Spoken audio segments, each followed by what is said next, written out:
Meanwhile, other cabinet officials discussing invoking the 25th Amendment to remove President Trump, even though he only has 13 days left in the White House. CBS 2 political investigator Dana Kozlov is here, and Dana, several members of Congress also want him out now.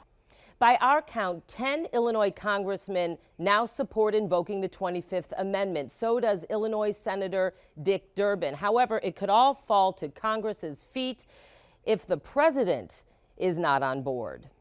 This president. Calls for invoking the 25th Amendment and removing President Donald Trump from office are growing louder on Capitol Hill. The president is unwell. Illinois Republican Congressman Adam Kinzinger was among the first, if not the first, elected official. I feel at peace with this call. To do so. Can you tell me specifically why you think the 25th needs to be invoked? I think the 25th needs to be invoked for very specific reasons, which is, number one, we need somebody at the helm of government who's competent. I think the president is right now unfit for that job.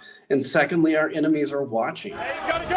Watching after rioters overtook the nation's capital Wednesday as members of Congress were voting to certify the election results. Stay down! Mob action, dozens of lawmakers say President Trump himself incited. You'll never take back our country with weakness. That's one reason North Suburban Congressman Brad Schneider also backs removing the president from office. Having him in office puts the nation at grave domestic and national security risk. Even if it's just for the next 13 days. Especially the next 13 days. A lot can happen in 13 days. Here's how it works. Vice President Pence and a majority of cabinet members would have to agree the president is unfit or unable to carry out his duties, which can happen quickly.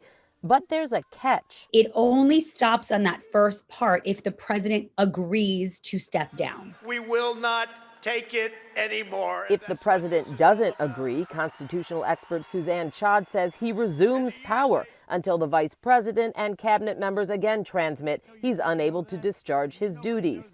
Then Congress would have to vote to remove him by a 2/3 majority. Considering the election objections voiced in chambers Wednesday and a Republican is still the Senate majority leader, The likelihood that 2/3 of the Congress would, let's say in this case, support Vice President Pence and the majority of the cabinet to relieve the president of his duties is very unlikely.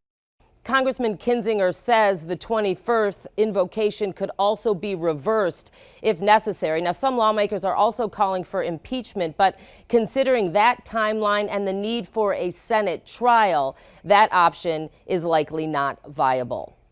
In the studio, Dana Kozlov, CBS 2 News.